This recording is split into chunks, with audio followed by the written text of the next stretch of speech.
So my name is Steve Grenter. I'm the Head of Heritage and Archives at Wrexham Council, so I work mainly at Wrexham Museum. I've been there for about 20 years, over 20 years now. But before that I worked at Clwyd County Council as the Deputy County Archaeologist, and I've worked extensively throughout Wales excavating sites, particularly in North East Wales. It's a Roman amphora. Amphoras were endemic throughout the empire, and they're used to transport usually liquids around the empire, sometimes dry goods. This particular vessel, because of its shape, we know probably would have transported wine.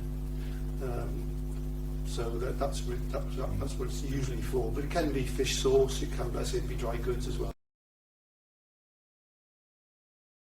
This particular vessel, because of its shape, we can date it reasonably accurately to sometime between the reign of the Emperor Augustus and the Emperor Hadrian. So we're talking, it spans the 1st century AD, effectively. So it's about 2,000 years old.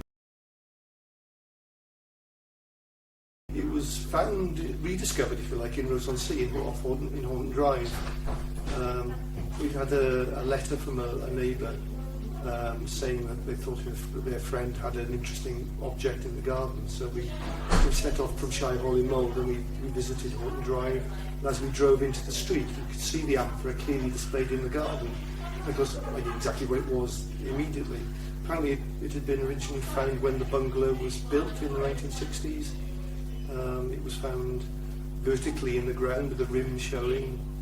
We got this anecdotally from the owner of the bungalow. Wasn't the owner at the time it was found, and then when they came to the house about 1977, they stuck it in the garden in front of the hydrangea, and there it sat. So it was full of domestic garden rubbish, which the man of the house had dumped into the throat, and it had occasionally been dinged by him when he was doing weeding in the garden. It's either or it's one of the very few complete amphoras ever found in Wales. But I suppose the thing is, what was it doing in Rhos? And of course, until the old time machine is invented, we're never going to know for certain. But the fact that it was buried some distance below the ground, and the fact that it was vertical in the ground, suggests to me that it either contained a burial, like a cremation burial, and it was just washed out of the plot without anybody knowing exactly what it was, or there might have been a coin hoard inside, and for whatever reason that coin hoard has been lost. There are a number of coin hoards on the coast of North Wales. There was a lot of Irish sea raiding going on towards the end of the Roman period. In fact, there was a detachment of the fleet that was based in Holyhead to patrol the North Wales coast, and it may well be that people were burying money because of that danger, and then for whatever reason, either because they've forgotten where they buried it or because they've been killed in the raid, haven't been able to retrieve the money. So if I was to guess on what it was likely to have been doing there, I would guess it's probably a coin hoard, and for whatever reason the hoard itself has been lost. You can get sort of flat bottom or globular ones. There's quite a variety of different shapes for amphora. The Romans had a situation where they looked at the shape and they knew what was in the jar. So in this particular case, it's a very cylindrical shape. It's quite high. It's almost about just over 3 foot long.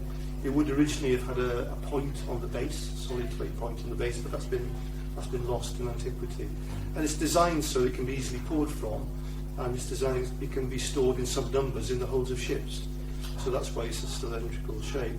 You see them in Pompeii, for example, or Herculaneum in Campania, and they're usually sort of leaning up against the corner of a room, or they're in some sort of wooden framework to keep them upright.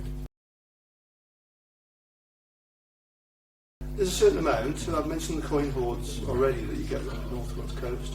We're in between two Roman forts, so there's the Roman fort at Canovian or Caerhun, and the Roman fort, there was thought within a Roman fort somewhere in St.